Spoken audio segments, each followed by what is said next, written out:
रस पान कीजिए सोमवार भोलेनाथ की पावन कथा। भील का नाम चंड था। सिंह केतु के सानिध्य और उनके राज्य में रहने से वह भी धार्मिक प्रवृत्ति का हो गया था। चबूतरे पर स्थापित शिवलिंग जो कि अपनी जल हरी से लगभग अलग ही हो गया था, वह उसे उखाड़ लाया। चंड ने राजा से कहा, महाराज, यह निर्जन में पड़ा था, आप आज्ञा दे तो इसे मैं रख लूं, पर कृपया कर पूजन विधि भी बता दीजिएगा ताकि मैं रोज इनकी पूजा कर पुण्य कमा सकूं। राजा ने कहा कि चंड भील, इसे रोज नहलाकर इसकी फूल बेल पत्तियों से सजाना, अक्षत फल मीठा चढ़ाना, जय भोले शंकर बोलकर पूजा करना और उसके बाद से धूप दीप दिखाना। राजा ने कुछ मजाक में कहा कि इस शिवलिंग को चिता भस्म जरूर चढ़ाना और वो भस्म ताजी चिता का राखी होना चाहिए। फिर भोग लगाकर बाजा बजाकर खूब नाच गान किया करना। शिकार से राजा तो लौट गया, पर भील तो उसी जंगल में रहता था। उसने अपने घर जाकर अपनी बुद्धि के मुताबिक एक साफ सुथरे स्थान पर शिवलिंग की स्थापना की और रोज ही पूजा करने का अटूट नियम बना लिया। कुछ दिन और बीते तो भीलिनी पूजा में पर्याप्त रुचि लेने लगी। एक दिन भील पूजा पर बैठा तो देखा कि सारी पूजन सामग्री तो मौजूद है, पर लगता है वह चिता भस्म लाना तो भूल ही गया। वह भागता हुआ जंगल के बाहर स्थित शमशान में गया। आश्चर्य की बात कि आज तो कोई चिता जल ही नहीं रही थी। पिछली रात जली थी। चिता का भी कोई नामो निशान न था, जबकि उसे लगता था कि रात को मैं यहाँ से भस्म ले गया हूँ। भील भागता हुआ उल्टे पांव घर पहुंचा। भस्म की डिबिया उल्टाई पलटाई, पर चिता भस्म तनिक भी न थी।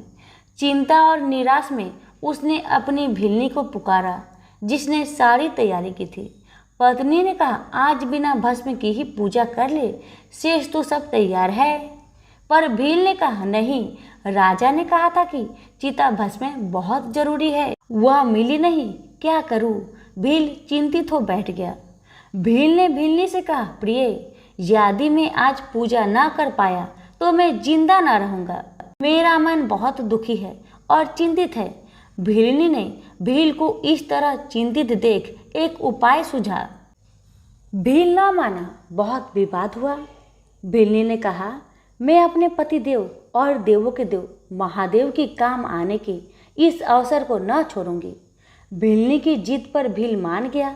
भिलनी ने स्नान किया, घर में आग लगाई, घर की 3 बार परिक्रमा की, भगवान का ध्यान किया और भोलेनाथ का नाम लेकर जलते हुए घर में घुस गई। ज्यादा समय न बीता कि शिव भक्ति में लीन वह भिलनी जलकर भस्म हो गई।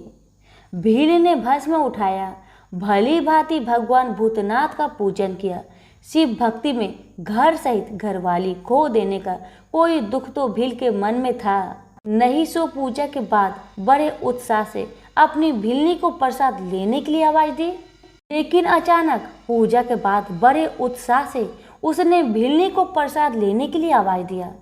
क्षण के भीतर ही उसकी पत्नी समीप बने घर से आती दिखाई दी। जब वह उसके पास आई तो तभी भील को ख्याल आया कि मेरा घर और मेरी पत्नी जलकर भस्म हो गई थी।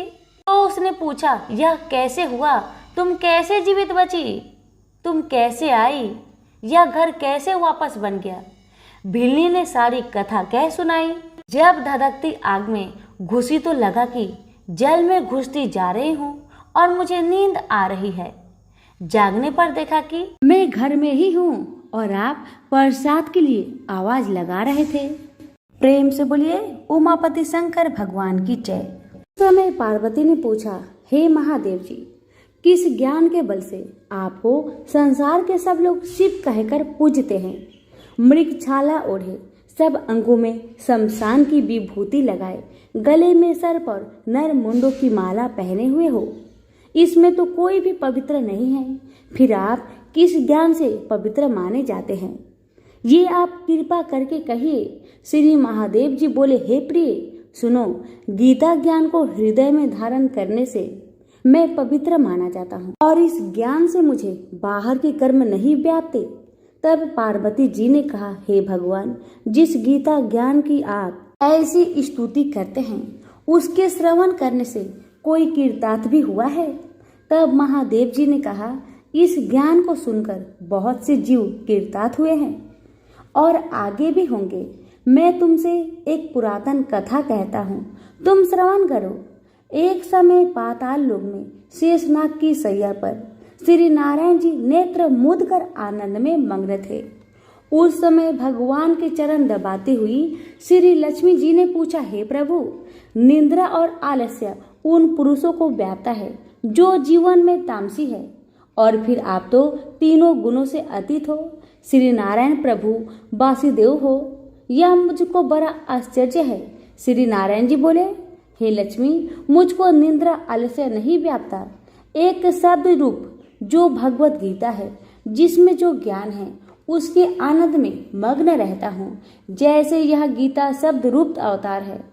इस गीता में यह अंग है, प्रथम 5 अध्याय मेरा मुख है, द्वितीय 5 अध्याय मेरा भुजा है, 11वां अध्याय मेरा हृदय है और मन है, 16वां अध्याय मेरा उदर है, 17वां अध्याय मेरी जंघा है, 18वां अध्याय मेरे चरण है। गीता के सब श्लोक मेरी नाड़ियां हैं और जो गीता के अक्षर है वही मेरे रोम है। ऐसा मेरा शब्द रूपी जो गीता ज्ञान है, उसी के अर्थ में हृदय में विचार करता हूँ और शब्द आनंद को प्राप्त करता हूँ। लक्ष्मी जी बोली, हे श्री नारायण जी, जब श्री गीता ज्ञान को सुनकर बहुत से जीव कृतार्थ हुए हैं, सो तू श्रवण कर। शूद्र वर्ण का एक चांडाल था, तेल लवण का व्यापार करता था। एक दिन वह बकरी चराने को वन में गया और वृक्षों के पत्ते तोड़ने लगा। वहां उसे एक सर्प ने डस लिया, जिससे उसके तत्काल प्राण निकल गए। मरकर उसने बहुत नरक भोगकर बैल का जन्म पाया। उस बैल को एक भिक्षुक ने मोल लिया। वह भिक्षुक उस पर चढ़कर सारा दिन मांगता फिरता। जो कुछ भिक्षा मांगकर लाता वह अपने कुटुंब के साथ बैठकर खा लेता। वह बैल सारी रात द्वार पर बंधा रहता। उसके खाने पीने की कमी भी खबर न लेता। कुछ थोड़ा सा भूसा उसके आगे डाल देता। जब दिन चढ़े तो फिर बैल पर चढ़कर भीख मांगने निकल पड़ता। दिन गुजरते तो वह बैल भूख का मारा गिर पड़ा, किंतु प्राण नहीं निकले। नगर के लोग देखकर उसे कोई तीर्थ का फल दे, कोई व्रत का फल दे, पर उस बैल के प्राण नहीं छूटे। एक दिन गणिका आई। उसने लोगों से पूछा, यह कैसी भीड़ है? तो उसने कहा, इसके प्राण नहीं निकलते, अनेक पुण्य के फल दे रहे हैं तो भी इसकी मुक्ति नहीं होती। तब गणिका ने कहा, मैंने जो कर्म किया है उसका फल इस बैल के निमित्त दिया। इतना कहते ही बैल की मुक्ति हो गई। अब बैल ने एक ब्राह्मण के घर में जन्म लिया। पिता ने उसका नाम सुशर्मा रखा।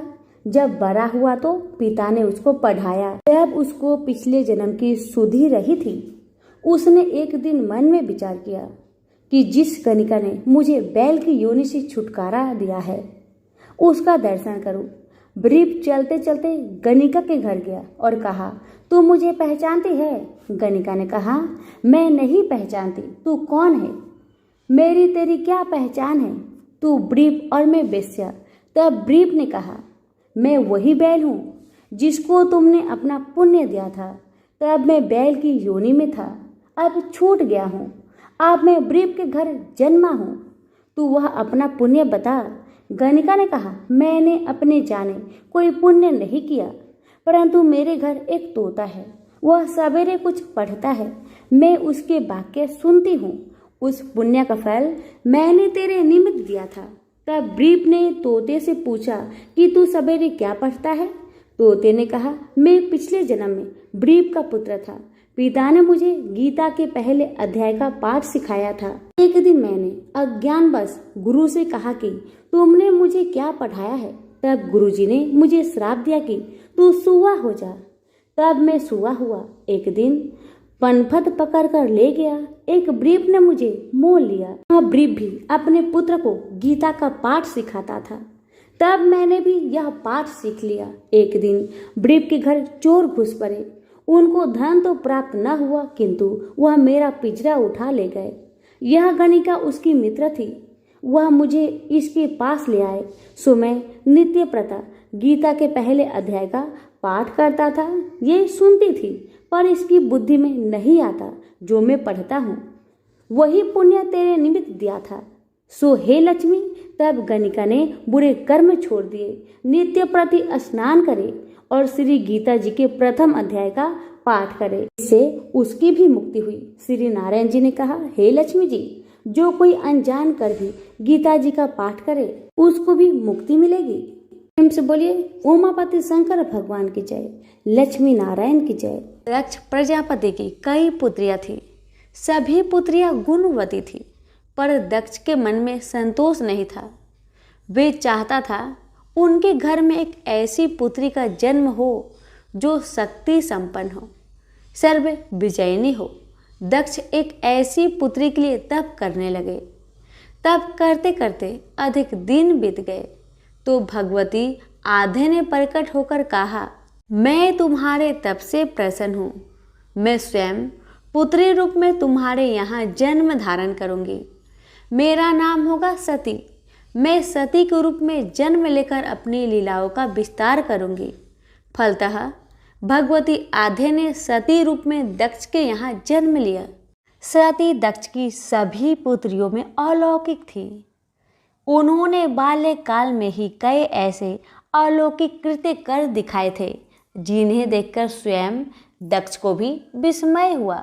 जब सती विवाह योग हुई तो दक्ष को उनके लिए वर की चिंता सताने लगी। उन्होंने ब्रह्मा जी से परामर्श किया। तब ब्रह्मा जी ने कहा, सती आधे का अवतार है। आधे आदि शक्ति और शिव आदि पुरुष है, अतः सती के विवाह के लिए शिव ही योग और उचित वर है। दक्ष ने ब्रह्मा जी की बात मानकर सती का विवाह भगवान शिव के साथ कर दिया। सती कैलाश में जाकर भगवान शिव के साथ रहने लगी। यद्यपि भगवान शिव के दक्ष के जमाता थे, किंतु एक ऐसी घटना घटी जिसके कारण दक्ष के हृदय में भगवान शिव के प्रति बैर और विरोध पैदा हो गया। घटना इस प्रकार थी। एक बार ब्रह्मा ने धर्म के निरूपण के लिए एक सभा का आयोजन किया था। सभी बड़े बड़े देवता सभा में एकत्र थे। भगवान शिव भी एक और बैठे थे। सभा मंडल में दक्ष का आगमन हुआ। दक्ष के आगमन पर सभी देवता उठकर खड़े हो गए, पर भगवान शिव खड़े नहीं हुए। उन्होंने दक्ष को प्रणाम भी नहीं किया। फलतः दक्ष ने अपमान का अनुभव किया।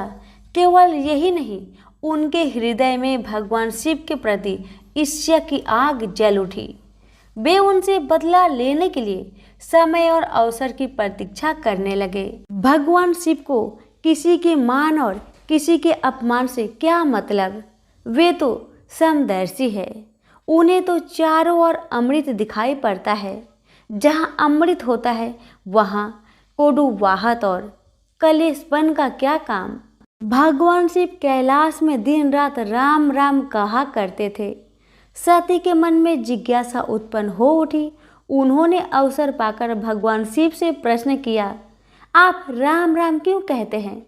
राम कौन है? भगवान शिव ने उत्तर दिया, राम आदि पुरुष है, स्वयंभू है, मेरे आराध्य है, सगुण भी है, निर्गुण भी है।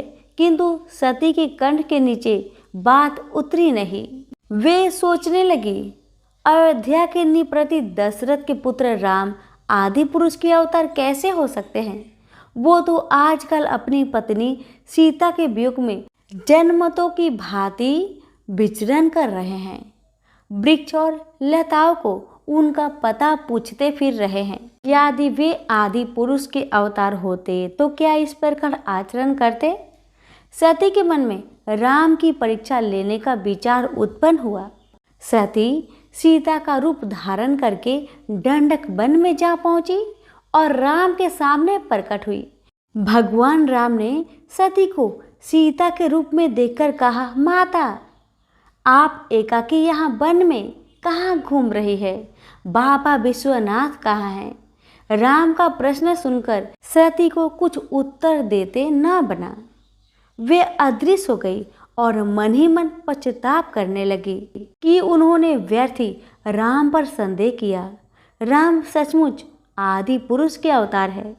सती जब लौटकर कैलाश पर गई तो भगवान शिव ने उन्हें आते देखकर कहा, सती, तुमने सीता के रूप में राम की परीक्षा लेकर अच्छा नहीं किया। सीता मेरी आराध्या है। अब तुम मेरी अर्धांगिनी कैसे रह सकती हो? इस जन्म में हम और तुम पति और पत्नी के रूप में नहीं मिल सकते। शिव जी का कथन सुनकर सती अत्यधिक दुखी हुई, पर अब क्या हो सकता था?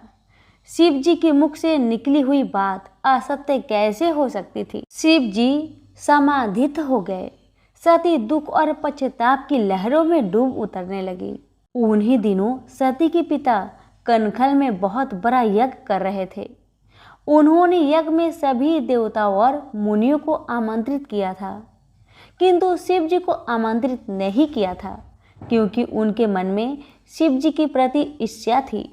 सती को जब यह ज्ञात हुआ कि उसके पिता ने बहुत बड़े यज्ञ की रचना की है, तो उनका मन यज्ञ के समारोह में सम्मिलित होने के लिए बेचैन हो उठा। शिव जी समाधित थे। आता वे शिव जी से अनुमति लिए बिना ही वीरभद्र के साथ अपने पिता के घर चली गई। कहीं कहीं सती के पिता गृह जाने की घटना का वर्णन एक दूसरे रूप में इस प्रकार मिलता है। एक बार सती और शिव कैलाश पर्वत पर बैठे हुए परस्पर वार्तालाप कर रहे थे। उसी समय आकाश मार्ग से कई विमान कनखल की ओर जाते हुए दिखाई पड़े। सती ने उन विमानों को देखकर भगवान शिव से पूछा, प्रभु, ये सभी विमान किसके हैं और कहाँ जा रहे हैं? भगवान शंकर ने उत्तर दिया, आपके पिता ने यज्ञ की रचना की है। देवता और देवगणाएं इन विमानों में बैठकर उसी यज्ञ में सम्मिलित होने के लिए जा रहे हैं। सती ने दूसरा प्रश्न किया, क्या मेरे पिता ने आपको यज्ञ में सम्मिलित होने के लिए नहीं बुलाया? भगवान शंकर ने उत्तर दिया, आपके पिता मुझसे बैर रखते हैं, फिर भी मुझे क्यों बुलाने लगे? सती मन ही मन सोचने लगी, फिर बोली, यज्ञ के अवसर पर अवश्य मेरी बहनें आएंगी। उनसे मिले हुए बहुत दिन हो गए हैं। यदि आपकी अनुमति हो तो मैं भी अपने पिता के घर जाना चाहती हूँ। यज्ञ में सम्मिलित हो लूंगी और बहनों से भी मिलने का सुअवसर मिलेगा। भगवान शिव ने उत्तर दिया, इस समय वहाँ जाना उचित नहीं होगा। आपके पिता मुझसे जलते हैं, हो सकता है वो आपका भी अपमान करे। बिना बुलाए किसी के घर जाना उचित नहीं होता। भगवान शिव ने उत्तर दिया, हाँ, विवाहिता लड़की को बिना बुलाए पिता के घर नहीं जाना चाहिए, क्योंकि विवाह हो जाने पर लड़की अपने पति की हो जाती है। पिता के घर से उसका संबंध टूट जाता है। किंतु सती पीहर जाने के लिए हठ करती रही, अपनी बात बार बार दोहराती रही। उनकी इच्छा देखकर भगवान शिव ने पीहर जाने की अनुमति दे दी। उनके साथ अपना एक गण भी कर दिया। उस गण का नाम वीरभद्र था। सती वीरभद्र के साथ अपने पिता के घर गई, किंतु उनसे किसी ने प्रेम पूर्वक वार्तालाप नहीं किया। दक्ष ने उन्हें देखकर कहा, तुम क्या यहाँ मेरा अपमान कराने आई हो? अपनी बहनों को तो देखो, वे किस प्रकार भांति भांति के अलंकारों और सुंदर वस्त्रों से सुसज्जित है। तुम्हारे शरीर पर मात्र बाघंबर है। तुम्हारा पति शमशानवासी और भूतों का नायक है।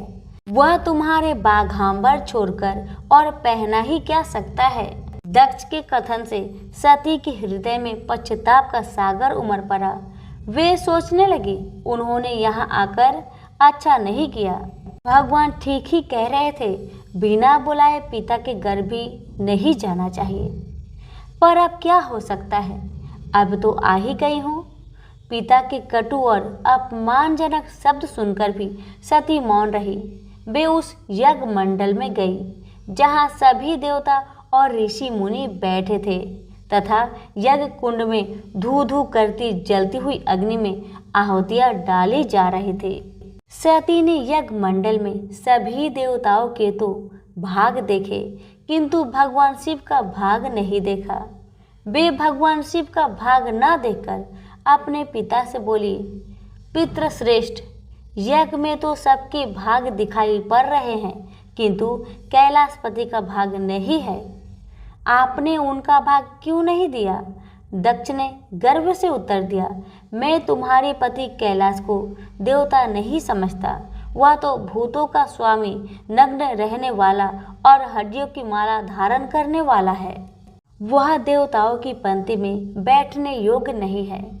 उसे कौन भाग देगा? सती के नेत्र लाल हो उठे, उसकी भौहें कुटिल हो गई, उनका मुखमंडल प्रलय के सूर्य की भांति तेजोदीप्त हो उठा। उन्होंने पीड़ा से तिल मिलाते हुए कहा, ओह, मैं इन शब्दों को कैसे सुन रही हूँ? मुझे धिक्कार है। देवताओं, तुम्हें भी धिक्कार है। तुम भी उन कैलाशपति के लिए इन शब्दों को कैसे सुन रहे हो, जो मंगल के प्रतीक है और जो दक्ष मात्र में संपूर्ण सृष्टि को नाश करने की शक्ति रखते हैं। वो मेरे स्वामी है। नारी के लिए उसका पति ही स्वर्ग होता है। जो नारी अपने पति के लिए अपमानजनक शब्द को सुनती है, उसे नरक में जाना पड़ता है। पृथ्वी सुनो, आकाश सुनो और देवताओं तुम भी सुनो। मेरे पिता ने मेरे स्वामी का अपमान किया है। मैं अब एक क्षण भी जीवित रहना नहीं चाहती। सती अपने कथन को समाप्त करते हुई यज्ञ के कुंड में कूद पड़ी। जलती हुई आहुतियों के साथ उनका शरीर भी जलने लगा। यज्ञ मंडल में खलबली पैदा हो गई। हाहाकार मच गया। देवता उठकर खड़े हुए। वीरभद्र क्रोध से कांप उठे। वे उछल उछल कर यज्ञ का विध्वंस करने लगे। यज्ञ मंडल में भगदड़ मच गई। देवता और ऋषि मुनि भाग खड़े हुए। वीरभद्र देखते ही देखते दक्ष का मस्तक काट कर फेंक दिया। समाचार भगवान शिव के कानों में भी पड़ा। वे प्रचंड आंधी के भांति कनखल जा पहुँचे। सती के जलते हुए शरीर को देखकर भगवान शिव ने अपने आप को भूल गए। सती की प्रेम और उनकी भक्ति ने शंकर के मन को व्याकुल कर दिया, जिन्होंने काम पर भी विजय प्राप्त की थी और जो सारी सृष्टि को नष्ट करने की क्षमता रखते थे। वे सती के प्रेम में खो गए, बेसुध हो गए। भगवान शिव ने जनमत की भांति सती के जले हुए शरीर को कंधे पर रख लिया। वे सभी दिशाओं में भ्रमण करने लगे। शिव और सती के इस अलौकिक प्रेम को देखकर पृथ्वी रुक गई, हवा रुक गई, जल का प्रवाह ठहर गया और रुक गई देवताओं की सांसें। सृष्टि व्याकुल हो उठी। सृष्टि के प्राणी पुकारने लगे, त्राहि माम, त्राहि माम। भयानक संकट उपस्थित देखकर सृष्टि के पालक भगवान विष्णु आगे बढ़े। वे भगवान शिव की बेसुधी में अपने चक्र से सती के एक एक अंग को काट काट कर गिराने लगे। धरती पर 51 स्थानों में सती के अंग कट कट कर गिरे। जब सती के सारे अंग कट कर गिर गए तो भगवान शिव पुनः अपने आप में आ गए। जब वे अपने आप में आए तो पुनः सृष्टि के सारे कार्य चलाने लगे। धरती पर जिन 51 स्थानों में सती के अंग कट कट कर गिरे थे, वे ही स्थान आज शक्ति पीठ के स्थान माने जाते हैं। आज भी उन स्थानों में सती का पूजन होता है, उपासना होती है। धन्य था शिव और सती का प्रेम। शिव और सती के प्रेम ने उन्हें अमर बना दिया, वंदनीय बना दिया। अब सुनिए, सती की किस भूल के कारण भोलेनाथ और सती का पति पत्नी के रूप में मिलन नहीं हुआ। भगवान शिव और सती माता पृथ्वी पर भ्रमण करते हुए महर्षि अगस्त्य के आश्रम में गए और उनके मुख से राम कथा सुनकर आत्मा विभोर हो उठे। कुछ दिन वहां रहने के बाद भगवान शिव और सती माता वापस कैलाश की ओर चल पड़े। कैलाश की ओर जाते हुए भगवान शिव विचार कर रहे थे कि किस प्रकार प्रभु श्री राम के दर्शन किए जाए। तभी दंड कवन से गुजरते हुए उनकी दृष्टि श्री राम और लक्ष्मण पर पड़ी। रावण माता सीता का हरण कर ले गया था। श्री राम और लक्ष्मण सीता की खोज में भटक रहे थे। भगवान शिव उनके दर्शन कर भाव विभोर हो गए। उचित समय न जानकर उन्होंने उन्हें अपने असली रूप से साक्षात्कार नहीं करवाया। माता सती के मन में भी श्री राम के प्रति संदेह उत्पन्न हुआ। उन्होंने सोचा, अगर ये सच में भगवान श्री हरि विष्णु का ही रूप है तो अपनी पत्नी की खोज में दर दर क्यों भटक रहे हैं। भगवान शिव माता सती के अंतर मन में क्या चल रहा है जान गए।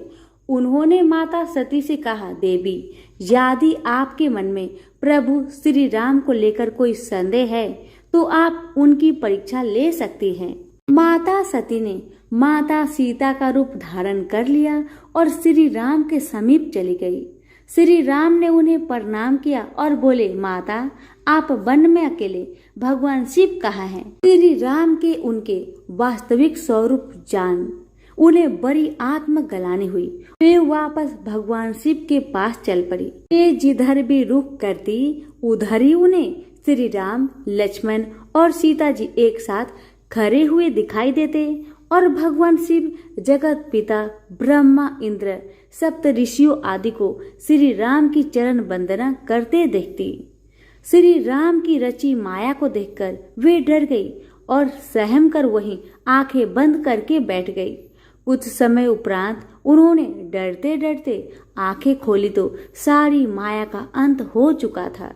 वह पुनः भगवान शिव के पास पहुंची तो उन्होंने पूछ लिया, ले आई श्री राम की परीक्षा? माता सती ने झूठ बोल दिया कि उन्होंने कोई परीक्षा नहीं लिया। भगवान शिव ने ध्यान लगाकर सारी बात जान ली। उन्होंने भगवान श्री राम की माया को प्रणाम किया, जिससे प्रेरित होकर सती के मुख से झूठ निकल गया था। सती ने सीता का ही वेश धारण किया। यह जानकर शिव जी के मन में विषाद उत्पन्न हो गया। उन्होंने सोचा कि यदि अब वे सती से प्रेम करते हैं तो यह धर्म विरुद्ध होगा, क्योंकि सीता जी को वो माता के समान मानते थे, परंतु वे सती से बहुत प्रेम करते थे, इसलिए उन्हें त्याग भी नहीं सकते थे। तब उन्होंने मन ही मन प्रतिज्ञा किया कि अब पति पत्नी के रूप में उनका और सती का मिलन नहीं हो सकता, परंतु इस बारे में उन्होंने सती से प्रत्यक्ष में कुछ भी नहीं कहा। तत्पश्चात वो कैलाश लौट आए। परीक्षा ली भी तो क्या हुआ, इसमें भगवान श्री राम जी का दर्शन ही तो किया था। परंतु भगवान ने युग को यह संदेश देने के लिए ही तो फिर सती माता के जीवन की कथा में मोड़ दिया। भगवान भोलेनाथ एवं सती माता ने अपने जीवन पर इस कथा को घटाकर यही तो संदेश दिया है कि नारी का प्रथम धर्म है पतिव्रत धर्म का पालन करना, अपने पति देव की अधीनता एवं आज्ञा में रहना, अपने प्रथम वर्ष अपने सहज धर्म का पालन करना। इसे छोड़कर भगवान के भी दर्शन करने जाए तो वह भगवान को स्वीकार नहीं। सती माता ने वह शरीर त्यागा था फिर पार्वती बनकर अपने प्रियतम भगवान भूतनाथ की सेवा के अलावा कोई कामना नहीं रखी। राजमहलों के ऐश्वर्य को ठुकरा दिया तथा अभाव में रहकर सदैव के लिए पार्वती जी भगवान की अर्धांगिनी बनकर फिर युग युगांतर तक अपने सहज धर्म का पालन करती रही। भगवान भोलेनाथ जी के पास चाहे संसार के कृत्रिम सुख सुविधाओं ऐश्वर्य का अभाव है, परंतु उनके पास प्रकृति रूप परमेश्वरी पार्वती जी सदा सदा निवास करती है। अब क्योंकि भगवान के पास भाव है, ब्रह्म भाव है, सच्चा, अच्छा और युग के अनुरूप प्रथम धर्म सहज धर्म के पालन का सहज भाव है, तभी तो भगवान भोलेनाथ भक्तों पर बड़ी जल्दी प्रसन्न हो जाते हैं, क्योंकि भक्तों का कल्याण करना भगवान का सहज धर्म है। सभी प्रेम से बोलिए उमापति शंकर भगवान की जय। ऋषि विश्वामित्र ने इस प्रकार कथा सुनाना आरंभ किया। पर्वतराज हिमालय की अत्यंत रूपवती, लावण्यमयी एवं सर्वगुण संपन्न 2 कन्याएं थी। सुमेरु पर्वत की पुत्री मैना इन कन्याओं की माता थी। हिमालय की बड़ी पुत्री का नाम गंगा तथा छोटी पुत्री का नाम उमा था। गंगा अत्यंत प्रभावशाली और असाधारण देवी गुणों से संपन्न थी। वह किसी बंधन को स्वीकार न कर मनमाने मार्गों का अनुसरण करती थी। उसकी इस असाधारण प्रतिभा से प्रभावित होकर देवता लोग विश्व के कल्याण की दृष्टि से उसे हिमालय से मांग कर ले गए। पर्वत राज की दूसरी कन्या उमा बड़ी तपस्विनी थी। उसने कठोर एवं असाधारण तपस्या करके महादेव जी को वर के रूप में प्राप्त किया। विश्वामित्र के इतना कहने पर राम ने कहा, हे भगवान, जब गंगा को देवता लोग सुरलोक ले गए तो वह पृथ्वी पर कैसे अवतरित हुई और गंगा को त्रिपथा क्यों कहते हैं?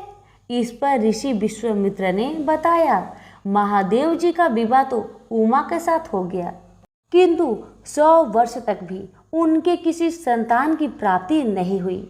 एक बार महादेव जी के मन में संतान उत्पन्न करने का विचार आया। जब उनके इस विचार की सूचना ब्रह्मा जी सहित देवताओं को मिली तो वे विचार करने लगे कि शिव जी की संतान की तेज को कौन संभाल सकेगा। उन्होंने अपनी इस शंका को भगवान शिव जी के सम्मुख प्रस्तुत किया। उनके कहने पर अग्नि ने यह भार ग्रहण किया और परिमाण स्वरूप अग्नि के समान महान तेजस्वी स्वामी कार्तिकेय का जन्म हुआ। देवताओं के इस षड्यंत्र से उमा के संतान होने में बाधा पड़ी तो उन्होंने क्रोध होकर देवताओं को श्राप दे दिया कि भविष्य में वे कभी पिता नहीं बन सकेंगे। इस बीच सूर्यलोक में विचरण करती हुई गंगा से उमा की भेंट हुई। गंगा ने उमा से कहा कि मुझे सूर्यलोक में विचरण करते हुए बहुत दिन हो गए हैं। मेरी इच्छा है कि मैं अपनी मातृभूमि पृथ्वी पर विचरण करूं। उमा ने गंगा आश्वासन दिया कि वो इसके लिए कोई प्रबंध करने का प्रयत्न करेगी। वत्सराम, तुम्हारी ही अयोध्यापुरी में सागर नाम के एक राजा थे। उनके कोई पुत्र नहीं था। सागर की पटरानी कोसनी विदर्भ प्रांत के राजा की पुत्री थी। कोसनी सुंदर, धर्मात्मा और सत्यपरायण थी। सागर की दूसरी रानी का नाम सुमति थी, जो राजा अरिष्टनेमि की कन्या थी। दोनों रानियों को लेकर महाराज सागर हिमालय के भृगुप्रस्वर नामक प्रांत में जाकर पुत्र प्राप्ति के लिए तपस्या करने लगे। उनकी तपस्या से प्रसन्न होकर महर्षि भृगु ने उन्हें वर दिया कि तुम्हें बहुत से पुत्रों की प्राप्ति होगी। दोनों रानियों में से एक का केवल एक ही पुत्र होगा, जो कि वंश को आगे बढ़ाएगा। दूसरी के 60,000 पुत्र होंगे। कौन सी रानी कितने पुत्र चाहती है, इसका निर्णय वे स्वयं आपस में मिलकर कर ले। केसनी ने वंश को बढ़ाने वाले एक पुत्र की कामना की और गरुड़ की बहन सुमति ने 60,000 बलवान पुत्रों की। उचित समय पर रानी कोसनी ने असमंजस नामक पुत्र को जन्म दिया। रानी सुमति के गर्भ से एक तुम्बा निकला, जिससे फोड़ने पर छोटे छोटे 60,000 पुत्र निकले। उन सब का पालन पोषण घी के घरों में रखकर किया गया। काल चक्र बीतता गया और सभी राजकुमार युवा हो गए। सागर का ज्येष्ठ पुत्र असमंजस बड़ा दुराचारी था। उसे नगर के बालकों को सरयू नदी में फेंककर उन्हें डूबते हुए देखने में बड़ा आनंद आता था। इस दुराचारी पुत्र से दुखी होकर सागर ने उसे अपने राज्य से निर्वासित कर दिया। असमंजस के अंशुमान नाम का एक पुत्र था। अंशुमान अत्यंत सदाचारी और पराक्रमी था। एक दिन राजा सागर के मन में अश्वमेध यज्ञ करवाने का विचार आया। शीघ्र ही उन्होंने अपने इस विचार को कार्य रूप में परिणित कर लिया। राम ने ऋषि विश्वामित्र से कहा, गुरुदेव, मेरी रुचि अपने पूर्वज सागर की यज्ञ गाथा को विस्तार पूर्वक सुनने में है, अतः कृपा करके इस वृत्तांत को पूरा सुनाइए। राम के इस तरह कहने पर ऋषि विश्वामित्र परेशान होकर कहने लगे, राजा सागर ने हिमालय एवं विंध्याचल के बीच की हरी भरी भूमि पर एक विशाल यज्ञ मंडप का निर्माण करवाया। फिर अश्वमेध यज्ञ के लिए श्यामकर ने घोड़ा छोड़ दिया। फिर उसकी रक्षा के लिए पराक्रमी अंशुमान को सेना के साथ उसके पीछे भेज दिया। यज्ञ की संभावित सफलता के परिणाम की आकांक्षा से भयभीत होकर इंद्र ने एक राक्षस का रूप धारण करके उसके उस घोड़े को चुरा लिया। घोड़े की चोरी की सूचना पाकर सागर ने अपने 60,000 पुत्रों को आदेश दिया कि घोड़ा चुराने वाले को पकड़कर या मारकर घोड़ा वापस लाओ। पूरी पृथ्वी में खोजने पर भी जब घोड़ा नहीं मिला तो इस आशंका से कि किसी ने घोड़े को तय खाने में न छुपा रखा हो, सागर के पुत्रों ने संपूर्ण पृथ्वी को खोदना आरंभ कर दिया। उनके इस कार्य से असंख्य भूमितल निवासी प्राणी मारे गए। खोदते खोदते वे पाताल तक जा पहुंचे। उनके इस नृशंस कृत्य की देवताओं ने ब्रह्मा जी से शिकायत की तो ब्रह्मा जी ने कहा कि ये राजकुमार क्रोध एवं मद में अंधे होकर ऐसा कर रहे हैं। पृथ्वी की रक्षा कर दायित्व कपिल पर है, इसलिए वे इस विषय में कुछ न कुछ अवश्य करेंगे। पूरी पृथ्वी को खोदने के बाद जब घोड़ा और उसको चुराने वाला चोर नहीं मिला तो निराश होकर राजकुमारों ने इसकी सूचना अपने पिता को दे दी।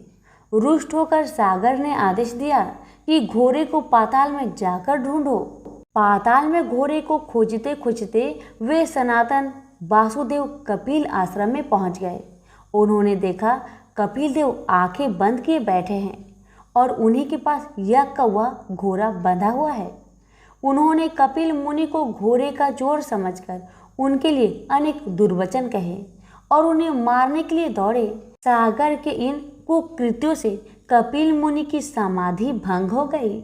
उन्होंने क्रोध होकर सागर के उन सब पुत्रों को भस्म कर दिया। जब महाराज सागर को बहुत दिनों तक अपने पुत्र की सूचना नहीं मिली तो उन्होंने अपने तेजस्वी पौत्र अंशुमान को अपने पुत्रों के साथ घोड़े का पता लगाने के लिए आदेश दिया। वीर अंशुमान शस्त्र शास्त्रों से सुसज्जित होकर उसी मार्ग से पाताल की ओर चल पड़ा जिसे उसके चाचाओं ने बनाया था। मार्ग में जो भी पूजनीय ऋषि मुनि मिले उनका यथोचित सम्मान करके अपने लक्ष्य के विषय में पूछता हुआ उस स्थान तक पहुंच गया जहां पर उसके चाचाओं के भस्मीभूत शरीर की राख पड़ी थी और पास ही यज्ञ का घोड़ा चल रहा था। अपने चाचाओं के भस्मीभूत शरीर को देखकर उसे बहुत दुख हुआ। उसने उनका तर्पण करने के लिए जलाशय की खोज की किंतु उसे कहीं जलाशय नहीं दिखाई पड़ा। तभी उनकी दृष्टि अपने चाचाओं के मामा गरुड़ पर पड़ी। उन्हें सादर प्रणाम करके अंशुमान ने पूछा कि बाबा जी, मैं इनका तर्पण करना चाहता हूँ। पास में यदि कोई सरोवर हो तो कृपा करके उसका पता बताइए। यदि आप इनकी मृत्यु के विषय में कुछ जानते हैं तो वह भी मुझे बतलाने की कृपा करें। गरुड़ जी ने बताया कि किस प्रकार उसके चाचाओं ने कपिल मुनि के साथ उद्दंड व्यवहार किया था, जिसके कारण कपिल मुनि ने उन सबको भस्म कर दिया। इसके पश्चात गरुड़ जी ने अंशुमान से कहा कि ये सब अलौकिक शक्ति वाले दिव्य पुरुष के द्वारा भस्म किए गए हैं, अतः लौकिक जल से तर्पण करने से इनका उद्धार नहीं होगा। केवल हिमालय की ज्येष्ठ पुत्री गंगा के जल से ही तर्पण करने पर इनका उद्धार संभव है। अब तुम घोड़े को लेकर वापस चले जाओ जिससे कि तुम्हारे पितामह का यज्ञ पूर्ण हो सके। गरुड़ जी की आज्ञा अनुसार अंशुमान वापस अयोध्या पहुंच गए और अपने पितामह को सारा वृत्तांत सुनाया। महाराज सागर ने दुखी मन से यज्ञ पूरा किया। वे अपने पुत्रों के उद्धार करने के लिए गंगा को पृथ्वी पर लाना चाहते थे, पर ऐसा करने के लिए उन्हें कोई युक्ति नहीं सूझी। थोड़ा रुककर ऋषि विश्वामित्र ने कहा, महाराज सागर के देहांत के पश्चात अंशुमान बड़ी न्यायप्रियता के साथ शासन करने लगे। अंशुमान के परम प्रतापी पुत्र दिलीप हुए। दिलीप के वयस्क हो जाने पर अंशुमान दिलीप को राज्य का भार सौंपकर हिमालय की कंदराओं में जाकर गंगा को प्रसन्न करने के लिए तपस्या करने लगे, किंतु उन्हें सफलता प्राप्त नहीं हो पाई और उनका स्वर्गवास हो गया। इधर जब राजा दिलीप का धर्मनिष्ठ पुत्र भगीरथ बड़ा हुआ तो उसे राज्य का भार सौंपकर दिलीप ही गंगा को पृथ्वी पर लाने के लिए तपस्या करने चले गए, पर उन्हें भी मनवांछित फल नहीं मिला। भगीरथ बड़े प्रजा वत्सल नरेश थे, किंतु उनकी कोई संतान नहीं हुई। इस पर वे अपने राज्य का भार मंत्रियों को सौंपकर स्वयं गंगा अवतरण के लिए गोकर्ण नामक तीर्थ में जाकर कठोर तपस्या करने लगे। उनकी अभूतपूर्व तपस्या से प्रसन्न होकर ब्रह्मा जी ने उन्हें वर मांगने के लिए कहा। भगीरथ ने ब्रह्मा जी से कहा कि हे प्रभु, यदि आप मुझ पर प्रसन्न हैं तो मुझे यह वर दीजिए कि सागर के पुत्र को मेरे प्रयत्नों से गंगा का जल प्राप्त हो जाए, जिससे उनका उद्धार हो सके। इसके अतिरिक्त मुझे संतान प्राप्ति का भी वर दीजिए, ताकि इक्ष्वाकु वंश नष्ट ना हो सके। ब्रह्मा जी ने कहा, संतान का तेरा मनोरथ शीघ्र ही पूर्ण होगा, किंतु तुम्हारे मांगे गए प्रथम वरदान को देने में कठिनाई यह है कि जब गंगा जी का वेग के साथ पृथ्वी पर अवतरित होगी तो उनके वेग को पृथ्वी संभाल नहीं सकेगी। गंगा जी के वेग को संभालने की क्षमता महादेव जी के अवतरित किसी में भी नहीं है, इसलिए तुम्हें महादेव जी को प्रसन्न करना होगा। इतना कहकर ब्रह्मा जी अपने लोक को चले गए। भगीरथ ने साहस नहीं छोड़ा। वे 1 वर्ष तक पैर के अंगूठे के सहारे खड़े होकर महादेव जी की तपस्या करते रहे। केवल वायु के अतिरिक्त उन्होंने किसी अन्य वस्तु का भक्षण नहीं किया। अंत में इस महान भक्ति से प्रसन्न होकर महादेव जी ने भगीरथ को दर्शन देकर कहा कि हे भक्त, तेरी मनोकामना पूरी करने के लिए गंगा जी को अपने मस्तक पर धारण करेंगे। इसकी सूचना पाकर विवश होकर गंगा जी को सूर्यलोक का परित्याग करना पड़ा। उस समय वे सूर्यलोक से कहीं जाना नहीं चाहती थी, इसलिए वे यह विचार करके कि मैं अपने प्रचंड वेग से शिव जी को बहाकर पाताल लोक ले जाऊंगी, वे भयानक वेग से शिव जी के सिर पर अवतरित हुई। गंगा के इस वेगपूर्ण अवतरण से उनका अहंकार शिव जी से छुपा ना रहा। महादेव जी ने गंगा की वेगवती धाराओं को अपने जटाजूट में उलझा लिया। गंगा जी ने अपने समस्त प्रयत्नों के बाद भी महादेव जी की जटाओं से बाहर न निकल सकी। गंगा जी को इस प्रकार शिव जी की जटाओं में विलीन होते देख भगीरथ ने फिर शंकर जी की तपस्या की। भगीरथ के इस तपस्या से प्रसन्न होकर भगवान शंकर ने गंगा जी को हिमालय पर्वत पर स्थित बिंदुसर में छोड़ा। छूटते ही गंगा जी 7 धाराओं में बट गई। गंगा जी की 3 धाराएं हैद्रिनी, पावनी और नलिनी पूर्व की ओर प्रवाहित हुई। सुचक्षु, सीता और सिंधु नाम की 3 धाराएं पश्चिम की ओर बही और 7वीं धारा महाराज भगीरथ के पीछे पीछे चली। जिधर जिधर भगीरथ जाते थे उधर उधर ही गंगा जी जाती थी। स्थान स्थान पर देव, यक्ष, किन्नर, ऋषि मुनि आदि उनके स्वागत के लिए एकत्रित हो रहे थे। जो भी उस जल का स्पर्श करता था भव बाधाओं से मुक्त हो जाता था। चलते चलते गंगा जी उस स्थान पर पहुंची जहां ऋषि जहनु यज्ञ कर रहे थे। गंगा जी ने अपने वेग से उनकी यज्ञशाला को संपूर्ण सामग्री के साथ बहाकर ले जाने लगी। इससे ऋषि को बहुत क्रोध आया और उन्होंने क्रोध होकर गंगा का सारा जल पी लिया। यह देखकर समस्त ऋषि मुनियों को बड़ा विस्मय हुआ और वे गंगा जी को मुक्त करने के लिए उनकी स्तुति करने लगे। उनकी स्तुति से प्रसन्न होकर जहन्नु ऋषि ने गंगा जी को अपने कानों से निकाल दिया और उन्हें अपनी पुत्री के रूप में स्वीकार कर लिया। तब से गंगा जाह्नवी कहलाने लगी। इसके पश्चात वे भगीरथ के पीछे पीछे चलते समुद्र तक पहुंच गई और वहां से सागर के पुत्रों का उद्धार करने के लिए रसातल में चली गई। उनके जल के स्पर्श से भस्मीभूत हुए सागर के पुत्र निष्पाप होकर स्वर्ग को चले गए। उस दिन से गंगा के 3 नाम हुए, त्रिपथ गंगा, जाह्नवी और भागीरथी। तो प्रेम से बोलिए गंगा मैया की जय। प्राचीन काल में रत्नभद्र नाम से प्रसिद्ध एक धर्मात्मा यक्ष गंधमादन पर्वत पर रहता था। उनके पूर्णभद्र नामक एक पुत्र उत्पन्न हुआ। अंत में अनेक भोगों को भोगकर उस रत्नभद्र ने शिव ध्यान परायण हो परम शांत शिवलोक को प्राप्त किया। पिता के शिवलोक चले जाने पर पूर्णभद्र ने संतानहीन होने से अपनी भार्या कनक कुंडला नाम की यक्षिणी से कहा, प्रिय, मुझे पुत्र के बिना यह राज्य और महल आदि अब शून्य मालूम होता है। कनक कुंडला बोली, प्राणनाथ, आप ज्ञानवान होकर भी पुत्र के लिए खेद क्यों करते हैं? यदि यही इच्छा है तो पुत्र मिलने का उपाय कीजिए। इस जगत में उद्यमी लोगों को क्या दुर्लभ है। जो प्राणी परवंध के भरोसे रहते हैं वह नितांत का पुरुष है, क्योंकि अपना किया हुआ कर्म ही परवंध है और कुछ नहीं।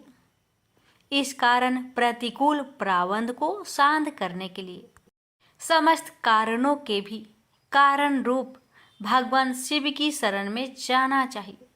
यदि आप सर्वश्रेष्ठ पुत्र है तो भगवान शिव की शरण ग्रहण कीजिए। अपनी पत्नी की बात सुनकर यशराज ने गीत वाद्य से भगवान शिव का पूजन कर पुत्र की अभिलाषा पूर्ण की। उसका नाम हरिकेश पड़ा। पुत्र उत्पन्न होने की प्रसन्नता से उसने अनेक दान पुण्य किए। जब हरिकेश 8 वर्ष का हुआ तभी से वह खेल धूली बालू का शिवलिंग बनाकर त्रिनादि ध्रुवा से उनका पूजन करता और अपने साथियों को शिव नाम से ही पुकारता था। वह रात दिन हे चंद्रशेखर, हे भूतेश, हे मृत्युंजय, हे नीलकंठ आदि पवित्र नामों का उच्चारण करता और मित्रों को प्रेम करता हुआ बार बार इन्हीं नामों से पुकारता रहता था। उसके कान नाम के अतिरिक्त अन्य किसी को ग्रहण नहीं करते थे। वह शिव मंदिर को छोड़कर किसी अन्य जगह नहीं जाता। उसके नेत्र शिव के अतिरिक्त और कुछ देखने की इच्छा नहीं रखते थे। वह सपना में भी भगवान शिव को ही देखा करता था। हरिकेश की यह दशा देखकर उसके पिता ने उसे गृह कार्य में लगाने की अनेक चेष्टाएं की, किंतु उस पर कुछ भी असर नहीं हुआ। अंत में हरिकेश घर से निकल गया। कुछ दूर जाकर उसे भ्रम हो गया और वह मन ही मन कहने लगा, हे शंकर, कहाँ जाऊं? कहाँ रहने से मेरा कल्याण होगा? यह सोचकर उसने अपने मन में विचार किया कि जिसकी कहीं ठिकाना नहीं है उसका काशीपुरी ही आधार है। इस प्रकार निश्चय कर वह काशीपुरी को गया, जिस अभिमुक्त क्षेत्र में पंच भौतिक देह त्याग कर प्राणों का शिव की प्रसन्नता से फिर देह से संबंध नहीं रहता, उस आनंद वन में जाकर तप करने लगा। कुछ समय बाद भगवान शिव ने पार्वती को अपना विहार वन दिखाया। वह अनेक सुगंध युक्त पल्लवों से शोभित था।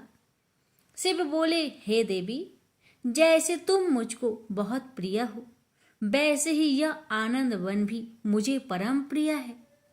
मेरे अनुग्रह से इस आनंद वन में मैं मरे हुए को जन्म मरण का बंधन नहीं होता, अर्थात वह फिर संसार में जन्म नहीं लेता। पुण्य आत्मा के कर्म बीज विश्वनाथ की प्रज्वलित अग्नि में जल जाते हैं, उसी से फिर वे गर्भाशय में नहीं आते। काशीवासी लोगों के देहांत समय में मैं ही तारक ब्रह्म ज्ञान का उपदेश देता हूँ, जिससे वे उसी क्षण मुक्त हो जाते हैं।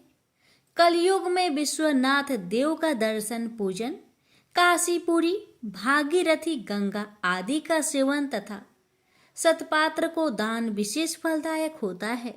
हे देवी, काशीवासी सदा मुझ में ही बसते हैं। इससे मैं उनको अंत में संसार सागर से पार कर देता हूँ। यह मेरी प्रतिज्ञा है। इस तरह वार्तालाप करते करते भगवान शिव उस स्थान पर गए जहाँ हरिकेश समाधि लगाए बैठा था। उसको देखकर पार्वती ने कहा, भगवान, यह आपका तपस्वी भक्त है। इस समाधिष्ठ भक्त को वर देकर इसका मनोरथ पूर्ण कीजिए। इसका चित्त केवल आप में ही है और इसका जीवन भी आपके ही अधीन है। पार्वती की बात सुनकर भगवान शिव उसके पास गए और उन्होंने समाधि में स्थित उस हरिकेश को हाथ से स्पर्श किया। दया सिंधु का स्पर्श पाकर उस यक्ष ने आंखें खोलकर अपने सम्मुख प्रत्यक्ष अपने अभीष्ट को देखा।